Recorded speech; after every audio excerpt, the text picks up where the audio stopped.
कृपया ध्यान दीजिए, न्यू दिल्ली, मथुरा की रास्ते अमृतसर स्टेशन पर कोटा की रास्ते।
और बात आती है सवाई माधोपुर जिले की। सवाई माधोपुर जिले में क्या कुछ घटित हुआ साहब, तो देखिए सवाई माधोपुर जिले में आज भाजपा ने किया जम करके प्रदर्शन, हल्ला बोल। और हल्ला बोल किस बारे में था साहब, कि मौजूदा राज्य की जो कांग्रेस सरकार है उसकी बिगड़ती कानून व्यवस्था के खिलाफ, कि मौजूदा जो राज्य सरकार है कांग्रेस की वो ढंग से कानून व्यवस्था को संभाल नहीं पा रही है। महिलाओं के खिलाफ जो अत्याचार है उसके केसेस ज़्यादा बढ़े हैं, दलितों पर अत्याचार लगातार होता जा रहा है, लेकिन पुलिस मूक दर्शक बन करके बैठी है और अपराधों को रोकने में नाकामयाब रही है। इसको लेकर के आज सवाई माधोपुर जिले में जिला अध्यक्ष भरतलाल मथुरिया और प्रदेश मंत्री भाजपा के जितेंद्र गोठवाल, पूर्व विधायक मान सिंह गुर्जर, इनके नेतृत्व में हल्ला बोल किया गया सवाई माधोपुर जिला मुख्यालय पर आज भाजपा के द्वारा बिगड़ती कानून व्यवस्था को लेकर के। जितेंद्र गोठवाल ने कहा कि साहब 58% वृद्धि हुई है बलात्कार के मामलों में और महिला उत्पीड़न के मामलों में, लेकिन राज्य सरकार के कान पर जूं नहीं रेंग रही है और कहीं ना कहीं जो कानून व्यवस्था है वो पूरी तरीके से फेल है। अब बढ़ते हैं अगली खबर की तरफ। सवाई माधोपुर जिले से एक और खबर आई है साहब कि निजी शिक्षण संस्थान जो हैं उनके संचालकों ने आज एक ज्ञापन दिया है एसडीएम को, एडीएम महोदय को, जिला कलेक्टर को, और इसलिए दिया है साहब ज्ञापन कि बहुत सारे विद्यालय ऐसे हैं जो कोरोना गाइडलाइन का, सरकार की एडवाइजरी का पालन नहीं कर रहे हैं, और अब जबकि निजी शिक्षण संस्थानों को चलाने की पूरी तरीके से पाबंदी है, उसके बावजूद भी बहुत सारे निजी शिक्षण संस्थान ऐसे हैं जो चोरी छुपे विद्यालयों का संचालन कर रहे हैं, यानी कक्षाओं का संचालन कर रहे हैं।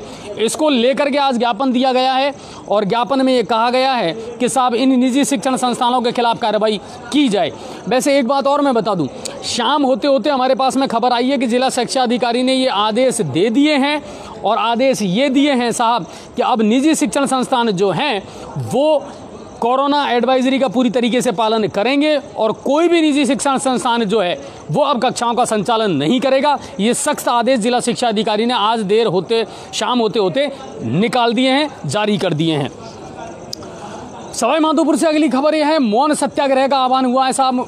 मौन सत्याग्रह किया है दलित समाज की जिस बालिका के साथ में हाथरस में जो कांड हुआ है उसको लेकर के कांग्रेस कमेटी ने जो है वो बजरिया स्थित गुलाब बाग में महात्मा गांधी की प्रतिमा के सामने मौन सत्याग्रह किया, 2 घंटे का मौन रखा और विरोध प्रदर्शन अपना जताया है कि पीड़िता को इंसाफ मिलना चाहिए और जो आरोपी हैं, जो दोषी हैं, उनको सजा मिलनी चाहिए। और सवाई माधोपुर जिले से अगली खबर ये आई है साहब कि पहली बार इस पूरे मामले में, कौन से मामले में, मैं फिर बता देता हूं आपको, सवाई माधोपुर में भी एक कांड है जो इस समय चर्चा का विषय बना हुआ है, नाबालिगा के साथ दुष्कर्म का मामला, जिसमें भाजपा के नेता भी शामिल हैं और कांग्रेस के नेता भी शामिल हैं। ये मामला भी तूल पकड़ता जा रहा है और अब तक 5 गिरफ्तारियां इस मामले में हो चुकी हैं। पुलिस की सुइयां जो हैं अब गंगापुर सिटी की तरफ भी घूमने लगी हैं, क्योंकि बहुत सारे कद्दावर नेता ऐसे हैं, कांग्रेस के हों या बीजेपी के हों, वो भी अब पुलिस के रडार पर है। पुलिस अधीक्षक सुधीर चौधरी ने प्रेस कॉन्फ्रेंस की थी और ये कहा था कि बहुत जल्दी हम खुलासा करने वाले हैं कि कौन कौन लोग नाबालिगा दुष्कर्म के इस मामले में संलिप्त है। इसको लेकर के पहली बार इस मामले को शुरू हुआ तब से लेकर के अब तक पहली बार कोई राजनेता जाकर के पीड़िता से और उनके परिजनों से मिला और उनमें नाम आया जितेंद्र गोठवाल जी का। पूर्व संसदीय सचिव जितेंद्र गोठवाल आज पीड़िता के परिवारजनों से मिले, उनसे मुलाकात की, उनका दुख दर्द जाना और उनको ये आश्वस्त किया है कि निष्पक्ष जांच होगी और बिल्कुल जो दोषी हैं उनको कड़ी से कड़ी सजा 100% दिलवाई जाएगी और इसमें किसी भी प्रकार की कोई राजनीति नहीं की जाएगी, चाहे आरोपी किसी भी समाज के हों, किसी भी दल के हों, इससे कोई लेना देना नहीं है। ये आश्वासन दिया जितेंद्र गोठवाल जी ने पीड़ित परिवार को। अब आते हैं गंगापुर सिटी की तरफ। गंगापुर सिटी में क्या कुछ घटित हुआ है, चलिए थोड़ा सा रोशनी देख लेते हैं हम। गंगापुर सिटी में क्या कुछ घटित हुआ, तो चलिए गंगापुर सिटी की सबसे पहली खबर मैं आपको बता देता हूं कि शहर का वाल्मीकि समाज लगातार हाथरस पीड़िता के इंसाफ दिलाने को लेकर के प्रदर्शन कर रहा है। कई बार कैंडल मार्च भी निकाला गया है, कई बार और तरह का प्रदर्शन भी किया है और आज इसी को लेकर के एक बड़ा प्रदर्शन विधायक रामकेश मीणा के नेतृत्व में किया गया और उसको लाइव दिखाया गया था जी न्यूज़ पोर्टल पर। पदम जी, आपने पूरा लाइव कवरेज किया था, कहां से वो शुरू हुआ और उसका कहां जाकर के समाप्त हुआ और क्या कहना था विधायक महोदय का? वार्ड नंबर 20 से ये संजय कॉलोनी से जो वाल्मीकि समाज की धर्मशाला बनी है उससे स्टार्ट होकर और ये बजरिया पहुंचा, बजरिया से प्रदर्शन करता हुआ महेश टाकीज से होता हुआ ये देवी स्टोर चौराहा से वहाँ पर विधायक रामकेश मीणा इसमें शामिल हुए और नारेबाजी और प्रदर्शन करते हुए। अच्छा, लोगों की अच्छी तादाद थी, काफ़ी लोग थे और काफ़ी लोगों में आक्रोश था। और फव्वारा चौक होते हुए कचहरी रोड से SDM कार्यालय के बाहर इन्होंने पहले प्रदर्शन किया और वहीं रोड पर बैठ गए। बैठने के बाद में प्रदर्शन किया काफ़ी और फिर बाद में SDM साहब को ज्ञापन दिया। अच्छा, उसमें किसी भी प्रकार की कोई कोरोना गाइडलाइन का पालन किया गया था क्या? इसमें कोई भी कोरोना गाइड का पालन नहीं किया गया। पुलिस अधिकारी भी वहाँ पर मौजूद थे, लेकिन किसी ने भी इनको टोकने की जहमत नहीं उठाई। तो SDM साहब को ज्ञापन उन्होंने दिया। चलिए बढ़ते हैं अगली खबर, और अगली खबर है बड़ी ज़ोरदार साहब, और बड़ी ज़ोरदार इसलिए है कि परसों हमने एक खबर दिखाई थी कि गंगापुर सिटी में 8 बजे बाद शराब की दुकानें खुली रहती हैं और निर्धारित मूल्य से अधिक कीमत पर शराब बेची जा रही है। सामने से दुकानों की शटर लगा दी जाती है, लेकिन बैकडोर से शराबें लगातार 10 बजे तक मिलती रहती हैं। इस खबर को चलाने के बाद में कल आबकारी विभाग बिल्कुल एक्शन के मूड में नजर आया साहब। और कल हमारे पास जब हम फव्वारे चौक पर बैठे थे तो अचानक हमने देखा कि आबकारी विभाग ने उस मामले में कार्रवाई की और हमने अपनी गाड़ी लगा दी आबकारी विभाग के पीछे, जो लाइव आपने कल देखा था। और बिल्कुल आबकारी विभाग को एक भी दुकान ऐसी नहीं थी गंगापुर सिटी में शराब की जो खुली ना मिली हो 9 बजे तक। हड़कंप मच गया साहब और धड़ाधड़ शटरें खींचने लग गईं, और जो वहां बैठा करके जिनको सुरापान करवाया जाता था अंदर, उन ग्राहकों में भी कहीं ना कहीं भगदड़ का माहौल जरूर था। लेकिन एक चीज़ हमने नोटिस की कि ना तो दुकानदार इस मामले में गंभीर नजर आए और ना ही कहीं ना कहीं वो जो पुलिस की टीम थी ना साहब, वो भी उतना गंभीर नजर नहीं आई। कुल मिलाकर के हमें ये लगा कि इन्हें भी सब कुछ पता है और सब कुछ इनकी नाक के नीचे होता है। अब सवाल ये उठता है कि कल उनकी वीडियोग्राफी भी कर ली गई, कल उनकी फोटो भी निकाल ली गई, लेकिन उनके खिलाफ लीगल एक्शन क्या लिया जाएगा ये देखने का विषय जरूर होगा। और इस बारे में हम कल सवाल जवाब जरूर करेंगे आबकारी विभाग से कि साहब आपने फोटो तो खींच ली और मौके पर दुकानें खुली हुई भी मिली हैं और वो लोग अंदर बैठा करके शराब पिलाते भी हैं, लेकिन उसके बाद में अब लीगल एक्शन क्या लिया जाएगा ये सोचने का विषय जरूर है। लेकिन आज इसका देखने को असर जरूर मिला और सारी 8 बजे आज दुकानें बंद थी, 8 बजे बाद सारी दुकानें बंद मिली पूरी टोटल। आज उसका असर जरूर देखने को मिला। आज सवाई माधोपुर ADM ने IT डिपार्टमेंट की और लगभग बहुत सारे विभागों की मीटिंग ली और उन्होंने ये कहा कि संपर्क पोर्टल पर आने वाली शिकायतों को गंभीरता से लिया जाए और उनका निस्तारण किया जाए। आजकल लोग 181 नंबर पर भी अपनी शिकायतें डालते हैं, लेकिन बड़े अफसोस की बात यह है साहब कि 181 पर शिकायतें डालने के बावजूद भी लोगों की समस्याओं का निराकरण समय से नहीं हो रहा है। अब इसमें कहीं ना कहीं उपभोक्ता भी जो शिकायत करता है वो भी कहीं ना कहीं जिम्मेदार है कि आप लोग जब तक अपनी शिकायत से निराकरण से संतुष्ट नहीं हैं तब तक उनसे ये ना कहें कि हाँ साहब हमको हमारी जो समस्या है उसका समाधान हो चुका है और हम संतुष्ट हैं। चलने दें जब तक आप संतुष्ट ना हो और लगातार अपनी शिकायतें भेजते रहें। तो इसको लेकर के आज ADM ने आज गंगापुर सिटी के जो महात्मा गांधी गार्डन है उसमें भी मौन रखा गया। हाँ बिल्कुल मौन रखा गया 10 मिनट के लिए विधायक रामकेश मीणा के नेतृत्व में। बिल्कुल। और अब बढ़ते हैं अगली खबर की तरफ, और अगली जो खबर है साहब बड़ी चौंकाने वाली और बड़ी दिलचस्प है। और ये खबर आई है ग्राम पंचायत टोकसी से। टोकसी ग्राम पंचायत में एक ऐसे डीलर साहब हैं कि जिन्होंने एक मृत व्यक्ति को अब तक राशन का गेहूँ बांटते आए हैं। व्यक्ति 2013 में ही ख़त्म हो गया था, यानी मर गया था। उसका मृत्यु प्रमाण पत्र भी जारी हो चुका था, लेकिन उसके बावजूद भी मई 2020 तक यानी कोरोना काल तक का गेहूं उस मृत व्यक्ति को मिलता रहा, और वो भी उसी के अंगूठे के थंब इम्प्रेशन से। है ना चौंकाने वाली बात और बड़ी दिलचस्प बात कि एक व्यक्ति जो 2013 में ही मर गया उसको गेहूं भी मिल रहा है। इसके अलावा एक बालिका जो 15 मार्च को अपनी एग्जाम देने गई थी कॉलेज में, लेकिन उसी के थंब इम्प्रेशन से गेहूं भी मिल गया राशन डीलर के माध्यम से। तो है ना जोरदार बात। और ये राशन डीलर हैं अनूप सिंह जी, जो इस तरह का कर रहे हैं धांधली। और आज इसे लेकर के सरपंच साहब के नेतृत्व में ग्राम पंचायत टोकसी के लोगों ने SDM को ज्ञापन दिया है कि साहब इस तरह की धांधली चल रही है। और ये 1-2 ग्राहकों के साथ में नहीं है, बहुत सारे ग्राहकों के साथ ऐसा हो रहा है कि जिनका कहीं कोई नाम नहीं है, कोई उल्लेख नहीं है, लेकिन उनके नाम से फर्जी राशन उठाया जा रहा है। तो मामला बड़ा ज़रूर है और कार्रवाई होनी चाहिए अगर इस तरह का कोई भ्रष्टाचार का मामला है तो। और विधायक रामकेश मीणा से रिलेटेड एक खबर और आई थी कि पाचना का पेच सुलझाने के लिए उन्होंने पहल की है और वहां पहुंच करके पाचना संघर्ष समिति के लोगों से वो मिले हैं और उनको ये आश्वासन दिया है कि साहब बहुत जल्दी इसका समाधान हम कर देंगे। लेकिन एक बड़ी ताज्जुब की बात है साहब, सरकार आपकी है, विधायक आपके हैं, सब कुछ आपका है, तो आश्वासन से काम क्यों चला रहे हो? आप जाइए मुख्यमंत्री साहब से मिलिए और जो प्रिंसिपल सेक्रेटरी हैं जलदाय विभाग के उनके पास में जा करके और इस काम का निस्तारण करवा दीजिए। क्यों? क्योंकि इसके पीछे एक सबसे बड़ी वजह यह है साहब कि इस समय इस बार सवाई माधोपुर जिले में और करौली जिले में औसत से भी बहुत कम बारिश हुई है। तालाब सूखे पड़े हैं और लोगों के कुंडे खाली हैं। आने वाले समय में आगामी फसल की कोई गारंटी नहीं है कि वो बिना सिंचाई के कैसे होगी। अगर आप दीपावली से पहले पहले सिंचाई का पानी लोगों को दिलवा देते हैं, किसानों को लिए पाचना की नहर खुलवा देते हैं, तो वो लोग आपको दुआएं देंगे साहब। इसको जातिगत चश्मे से और राजनीति के चश्मे से ना देख करके और एक किसान के दर्द को समझने का प्रयास जरूर करें कि पाचना अब बहुत ज़रूरी हो गया है उन लोगों के लिए। जब उसमें पानी भरा हुआ है तो उसका लाभ किसानों को मिलना चाहिए। राजनीति तो इसमें बहुत हो रही है, शुरू से ही काफ़ी सालों से हो रही है। नहीं, एक दूसरे पर डाल रहे हैं, ये बड़े ताज्जुब की बात है साहब। उनसे बात करो, इनसे बात करो, बिल्कुल हम आश्वासन दे रहे हैं, मुख्यमंत्री से हमारी बात हो गई, हमने फलाने को लेटर लिख दिया। इतनी ज़रूरत नहीं है साहब।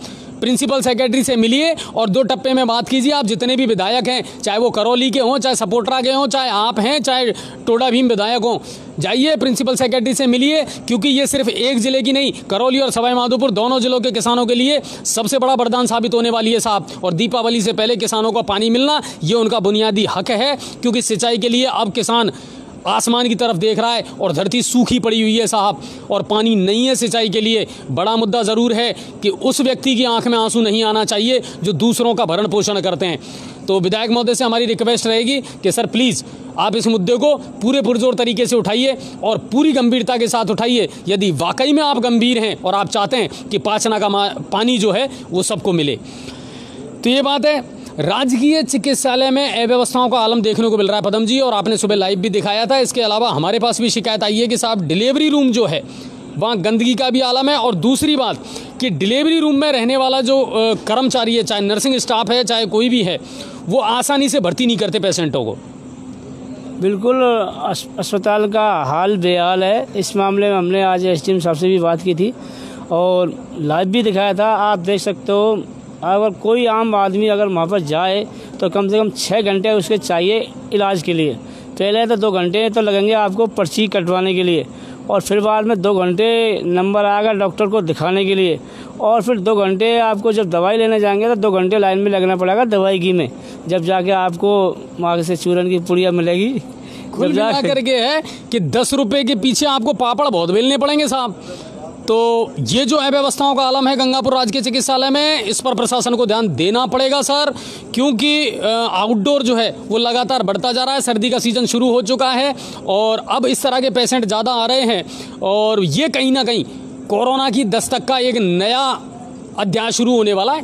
तो लोगों का आरोप है सामान्य चिकित्सालय में डॉक्टर अपनी सीट पे नहीं बैठते और इधर उधर बैठकर अपने निवास पर मरीजों को देखते हैं फीस लेकर। और अगर इस तरह का मामला है तो मैं आप लोगों को आश्वस्त कर दूं कि इस मामले में भी हम अपना जो अभियान है ना और जो स्टिंग ऑपरेशन है वो अब जल्दी शुरू करने वाले हैं साहब। कि राजकीय चिकित्सालय में अगर अव्यवस्थाओं का आलम है, गंदगी वहाँ चारों तरफ देखने को अगर इसी तरह भोगते रहे तो ये अच्छी बात नहीं है। पीएमओ साहब से हमारी रिक्वेस्ट है और सीएमएचओ साहब जो है उनसे भी हमारी रिक्वेस्ट है कि सर प्लीज़ इस मामले को गंभीरता से आप लें। एक तो गंदगी का जो आलम है, पानी की जो व्यवस्था है, और दूसरी बात ये है कि डिलीवरी रूम में से जो शिकायतें आ रही है वो कम से कम आना बंद होनी चाहिए, क्योंकि जो भी पेशेंट उम्मीद लेकर के आपके पास में आता है कम से कम उसके इलाज की प्राइमरी जो शुरुआत है वो होनी चाहिए। तो ये गंगापुर के राजकीय चिकित्सालय में अव्यवस्थाओं के आलम को लेकर के एक खबर थी हमारे पास में जो लगातार आ रही है। अब बात करते हैं कुछ और खबरों की साहब, जो आपके और हमारे अपने मुद्दे हैं।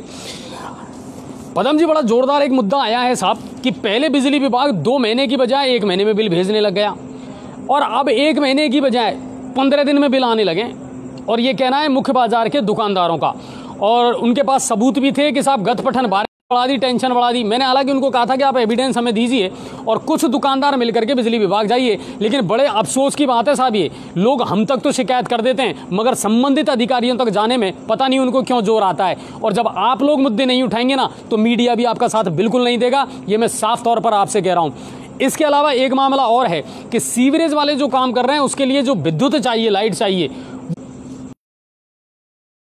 तो कुल मिलाकर के ये है कि सीवरेज वाले जो हैं वो विद्युत सप्लाई के लिए आम उपभोक्ता जो है ना उनके घरों से लाइट सप्लाई ले रहे हैं। ये पूरी तरह इलीगल है, आप ऐसा नहीं कर सकते। और इसके अलावा अमृत योजना वाले भी ले रहे हैं। अमृत योजना वाले भी बिल्कुल पाइप को गर्म करने के लिए जब जॉइंट जोड़ा जाता है तो जो हीटर को गर्म करते हैं वो भी ले रहे हैं। तो क्या ये अलाउ है? बिल्कुल अलाउ नहीं है, आम उपभोक्ता क्यों देगा?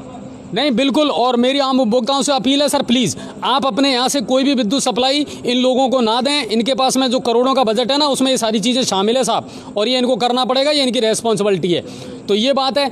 और लगातार एक मुद्दा और हम उठाते आ रहे हैं, वो ये है कि साहब ये जो सीवरेज की लाइनें डाली गई हैं, इसमें जो चैम्बर बनाए गए हैं ना वो कहीं इतने ऊंचे हैं कहीं इतने नीचे हैं कि इसकी एक हालत परसों रात को देखने को मिली, जब 11:30 बजे के समथिंग एक लाइव पदम जी ने चलाया था कि एक बोलेरो तेज़ रफ्तार में आई और जामा मस्जिद के पास में जो सीवरेज का उठा हुआ चैम्बर था उसकी वजह से दुर्घटनाग्रस्त होकर के और मुस्लिम मुसाफिर खाने में घुस गई, जिसमें 2 व्यक्ति यूपी के रहने वाले गंभीर रूप से घायल हो गए। ये कब तक चलेगा? इस सिलसिले को भी रोकना पड़ेगा। गंगापुर सिटी में आधे से गंगापुर में जो इन्हें सिविल लाइन के जो ढक्कन लगाए हैं काफ़ी ऊंचे हैं और आए दिन लोगों को दुर्घटना हो रही है इससे। कुल मिलाकर के ये है मामले को लेकर हमने आज एसडीओ साहब से भी बात की थी, वहाँ पर वो मिल गए थे ठेकेदार जी, हमने उनसे भी कहा, उन्होंने आश्वासन दिया कि शीघ्र इनको ठीक किया जाएगा। अच्छा, एक वो बाढ़ 45 को लेकर के आपकी कोई चर्चा हुई? बराबर हमारी एसडीओ साहब से चर्चा हुई, बराबर उन्होंने ये कहा कि लोगों को, हमारा निवेदन है उनसे को लोगों को काम करने दे रेलवे का, और जो जगह बचेगी बराबर उनकी व्यवस्था की जाएगी।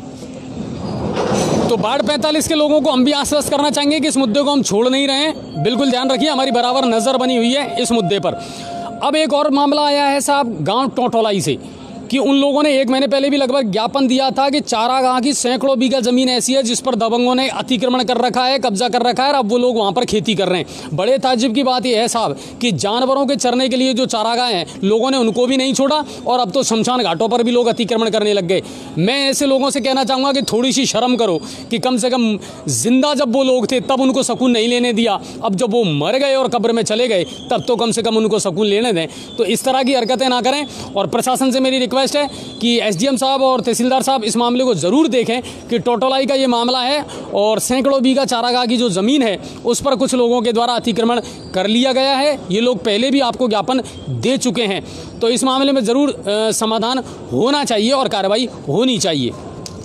एक कुनकटा के गांव के लोगों ने, जो युवा लोग हैं, उन्होंने स्वच्छता का अभियान चलाया और हाँ, कुनकटा कला से बहुत अच्छी रिपोर्ट हमारे पास में आई है कि बहुत ज़्यादा गंदगी का आलम था कुनकटा में, लेकिन वहाँ के युवाओं ने पहल करते हुए अब उस गांव को बिल्कुल स्वच्छ और सुंदर बनाने का संकल्प लिया है और लगातार वहाँ काम चल रहा है। अब इस समय खुद ही जुटे हुए हैं, जेसीबी भी उन्होंने मंगवाई है और कीचड़ और गंदगी को बिल्कुल वो वहाँ से हटा रहे हैं। देखिए, मैंने आपसे कही थी, हर चीज़ के लिए प्रशासन का मुँह अगर ताकते रहोगे ना साहब तो हाथ पे रख करके बैठे रहो, कुछ नहीं होने वाला। लेकिन जहां आप लोगों में यूनिटी होगी और आप लोगों में कुछ करने का मादा होगा तो डेफिनेटली बहुत सारे मुद्दे तो ऐसे हैं साहब जिनको आप चाहो तो समाधान कर सकते हो। इसके अलावा पदम जी, आपने एक लाइव और दिखाई थी मोमिन मस्जिद वाला जो मैटर था, वो बहुत बुरा हालत है सर वहाँ पर। हाल बेहाल है, काफ़ी मतलब इतने लोग परेशान आ गए। इसके लिए आंदोलन की चेतावनी दी है उन्होंने। आने जाने तक को रास्ता नहीं है उन लोगों के पास में, नहीं है, और काफ़ी राहगीर उसमें गिर रहे हैं और जो मस्जिद पर जो नमाज पढ़ने के लिए जाते हैं तो वो बेकार हो जाते हैं और फिर बाद में दोबारा नहाने जाना पड़ता है उन्हें। कुल मिलाकर के ये सिर्फ एक ही एरिया नहीं है साहब, गंगापुर सिटी में मैं बहुत सारे एरिया आपको ऐसे बता सकता हूँ जिनमें लोगों की हालत बहुत ख़राब है, उनके पास में आने जाने तक के लिए रास्ते नहीं हैं। लेकिन ताज्जुब की बात यह है साहब कि नगर परिषद एक ऐसा डिपार्टमेंट हो चुका है कि पदम जी जो कहा जाए कम है साहब। अगर नगर परिषद बोला जाए तो अच्छा रहेगा इसके लिए, मतलब आम पब्लिक इतने परेशान है, बार बार में शिकायत करने के बाद भी कोई समाधान नहीं हो रहा। आम पब्लिक पिछले परेशान हो रही है। इसमें कचरा जहाँ है वहीं पड़ा है, 2 दिन में उठ रहा है, 3 दिन में उठ रहा है, किसी को कोई पता नहीं है साहब। करने वाला कोई भी नहीं है, न तो ईसाई है न कोई भी मॉनिटरिंग करने वाला कोई अधिकारी नहीं है, कोई मॉनिटरिंग होती ही नहीं है। और अतिक्रमण का अगर मामला देखा जाए ना गंगापुर सिटी में, तो वो भी लगातार बढ़ता जा रहा है साहब। बाजार सकड़े होते जा रहे हैं, भीड़ बढ़ती जा रही है, और कहीं ना कहीं 2 घंटे का जो एक्स्ट्रा टाइम व्यापारियों को दिया है वो भी अब ऐसा लग रहा है कि उसका कोई फ़ायदा हुआ नहीं है। इससे अच्छा तो ये है कि आप नहीं करते ना तो ज़्यादा बढ़िया था। फ़ायदा क्या हुआ? लोग आज भी उतनी ही भीड़ है, लोग आज भी उतनी ही मनमानी कर रहे हैं। गंगापुर सिटी में अभी भी मास्क को लेकर के लोग गंभीर नहीं हैं। ये बिल्कुल हम स्पष्ट रूप से देख रहे हैं। पूरे मार्केट में दिन भर हम जब घूमते हैं तो ये देखते हैं कि लोग अभी भी इन चीज़ों को लेकर के गंभीर नहीं है। एक और तो सरकार नो मास्क नो एंट्री का अभियान चला रही है, और दूसरी बार जो आज रैली निकाली गई थी विधायक के नेतृत्व में, उसमें कोई आधे से ज़्यादा लोगों के पास में ज़्यादा मार्क्स नहीं थे। और सबसे बड़ी बात थी, जब ये नारेबाजी कर रहे थे तो नारेबाजी करने वाले लोगों को ये पता नहीं क्या नारेबाजी करना चाहिए क्या नहीं करना। वो विधायक राम के एक बार तो जब हंसी आ गई लोगों को, जब विधायक राम के इसके खिलाफ ही मुर्दाबाद के नारे लगा दिए, तो उनको अपनी गलती का एहसास हुआ। जब उन्होंने विधायक साहब से पूछा, विधायक साहब ये क्या हुआ, फ्लो में हो गया, तो उन्होंने कहा कि लोगों की जो आदत पुरानी पड़ी हुई है वो दोहरा दी उन्होंने। कुल मिलाकर के योगी सरकार मुर्दाबाद, यूपी सरकार मुर्दाबाद, और बीच बीच में निकल गया विधायक रामकेश मीणा भी मुर्दाबाद। वो फ्लो में निकल गया साहब। चलिए कोई बात नहीं। तो ये बड़े दिलचस्प थे साहब, और बड़ी दिलचस्प कहानियाँ स्टोरियाँ हम आपके पास में लेकर के आ रहे हैं, तमाम खबरें भी आपके पास में लेकर के आ रहे हैं। अच्छा, बावनवास पंचायत समिति में जितनी भी ग्राम पंचायतों में चुनाव हुए हैं, उनके सरपंचों ने एक एक करके अब अपना पदभार भी ग्रहण कर लिया है साहब। यानी सरपंच अपनी कुर्सियों पर बैठ चुके हैं, और सरपंच पत्नियाँ कम बैठी हैं और पति कुर्सी पर ज़्यादा बैठे हैं साहब। जीती पत्नी है लेकिन पदभार संभाला है पतियों ने, ये भी मैं आपको बता दूं। दूसरी बात कि जो नवनिर्वाचित ग्राम पंचायतों का गठन हुआ था, उनके सरपंचों का मुद्दा आज भी वही है साहब कि ना तो हमें कोई वित्तीय शक्तियाँ मिली हैं, ना कोई हमें पैसा मिला है, और गाँवों का विकास अभी भी रुका हुआ है। इस बारे में BDO साहब से संपर्क जरूर करेंगे हम कि साहब ये क्या मामला है। ग्राम पंचायतें आपने बना दी, नई ग्राम पंचायतों का गठन हो गया, लेकिन इन विचारों को काम करने के लिए पैसा और ताकत तो दे दो कि अपने गांव का कम से कम विकास तो करवा पाएँ। इसी तरह टोडाभीम पंचायत समिति है, उसमें चुनाव हो चुके हैं और लिस्ट हमने डाल दी है। अब तीसरे चरण के चुनाव जो हैं वो 9 अक्टूबर को होने वाले हैं, उसकी भी गाइडलाइन जारी हो चुकी है। तो कुल मिलाकर के है कि पंचायतों के चुनाव जारी हैं, नए सरपंच अपना पदभार संभालते जा रहे हैं। अब देखना होगा गाँवों का विकास रफ्तार पकड़ता है या नहीं पकड़ता है। गंगापुर सिटी की अगर बात की जाए तो यहाँ तो साहब कोई रफ्तार अभी नज़र हमको आ नहीं रही है। बिजली हो, पानी हो, सड़कें हो, गंदगी हो, सब ऐसे के ऐसे ही चल रही है। और कहने का मतलब सिर्फ वही है कि सर भी फोड़ने जाएं तो कहाँ जाएंगे अजय, और खोखले कांच के बुतें तेरे बुतखानों में, और कुछ तो हकीकत हुआ करती थी मेरे अफसानों में, और आज इतनी भी बाकी नहीं इस दौर के इंसानों में। तो कुल मिलाकर के ये है कि ये दौर यूं ही चलेगा साहब, लेकिन कहीं ना कहीं जागरूक आपको और हमको होना पड़ेगा और अपनी आवाज़ बुलंद करनी पड़ेगी। जी न्यूज़ पोर्टल आपको तमाम खबरें इसी तरह देता रहेगा, पल पल की अपडेट आपको देता रहेगा। हमारे पेज पर जाइए और उस पर भी आप खबरों को विस्तार से देख सकते हैं, पढ़ सकते हैं क्या कुछ घटित हो रहा है। और सवाई माधोपुर जिले का सबसे चर्चित कांड नाबालिग दुष्कर्म, उसमें नए नए खुलासे होते जा रहे हैं, और कुछ नए नए रसूखदार लोग भी अब पुलिस की जद में आने वाले हैं। तो ये तमाम खबरें थी जो हमने कल से लेकर के आज तक की आपको दे दी। उम्मीद करता हूँ ये आपको बहुत पसंद आई होंगी, और कल मिस ज़रूर किया होगा आपने मुझे, लेकिन मैंने भी आप लोगों को मिस किया है। और इसी तरह तमाम खबरें आपको रोज़ देते रहेंगे। आप सभी का बहुत बहुत धन्यवाद और शुक्रिया। यस पदम जी। दोस्तों, एक खबर और बताएंगे हम आपके लिए। एक और तो सरकार नो मार्क्स, हाँ, नो मास्क नो एंट्री का अभियान चला रही है, और दूसरी ओर गंगापुर सिटी के अंदर काफ़ी पॉजिटिव केस बन रहे हैं। आज भी 10 आए हैं। और जिस तरह से हमने पहले भी एक मुद्दा उठाया था, नगर परिषद के द्वारा कोई सैनिटाइज को भूल ही गए। बिल्कुल, फोगिंग और सैनिटाइज, मच्छरों का प्रकोप गंगापुर सिटी में बहुत तेजी से बढ़ता जा रहा है। और ना सिर्फ कोरोना बल्कि अब मलेरिया और डेंगू के पेशेंट भी बहुत तेजी से बढ़ने वाले हैं। लेकिन नगर परिषद के कानों पर जू ही नहीं रेंग रही। खुद नगर परिषद ही इन दिनों नरक परिषद बना हुआ है साहब। जो अस्पताल में जो मरीज आ रहे हैं, पेशेंट आ रहे हैं, उनको अस्पताल के लोगों का कहना है कि यहाँ पे तो काफ़ी मरीज आ रहे हैं और पॉजिटिव केस आ रहे हैं, अस्पताल की सैनिटाइज नहीं हो रही। और जो गंगापुर सिटी के जो गार्डन है, इसमें आम पब्लिक बहुत पहुँच रही है, उनको उनमें भी सैनिटाइज होनी चाहिए। हमारा प्रशासनिक अधिकारी से निवेदन है, तुरंत सैनिटाइज की व्यवस्था करें और फॉगिंग की व्यवस्था करें। और प्रशासनिक अधिकारियों से, नगर परिषद से, ADM साहब से हमारी रिक्वेस्ट है कि सर प्लीज़ अब फॉगिंग शुरू करवा दें। हर कॉलोनी, हर घर तक फॉगिंग मशीन पहुंचनी चाहिए और इस पर हम बराबर नज़र बना करके रखेंगे साहब। अगर आपने काम में लापरवाही करी तो वो भी हम दिखाएंगे, और अपने काम ईमानदारी से किया तो वो भी हम दिखाएंगे। कैमरे की नज़रों से बचेंगे नहीं आप, ये निश्चित मानिए, और निष्पक्षता के साथ। कल हम इससे प्रशासनिक अधिकारी से बात भी करेंगे इस मामले में, आखिरकार ये सैनिटाइज और ये फॉगिंग बंद क्यों हो गई। बिल्कुल, तो ये लगातार चलते रहने चाहिए। जब आप एक तरफ कह रहे हैं कि साहब कोरोना का कहर बढ़ता जा रहा है, तो फिर आपकी सैनिटाइजिंग बंद क्यों करवा दी मालिक, इसको तो चलने दो। और ज़्यादातर सफाई कर्मचारियों के पास में, उनके पास में मास्क ही नहीं है, उन्हें मास्क तो दो। सब जो सफाई कर्मचारी गंगापुर सिटी की सफाई में व्यस्तता में लगे, उनके पास मास्क ही नहीं है। आज तो रेलवे के सफाई कर्मचारियों ने भी दवाई आवाज़ में ये कहा है कि साहब सफाई तो बहुत अच्छी करते हैं स्टेशन की, से तनख्वाह नहीं मिली है। तो वही बात है साहब कि वही ढाक के तीन बात हैं कि किसकी तो छुपाएं और किसकी दुखाएं। प्रॉब्लम यही आ रही है साहब।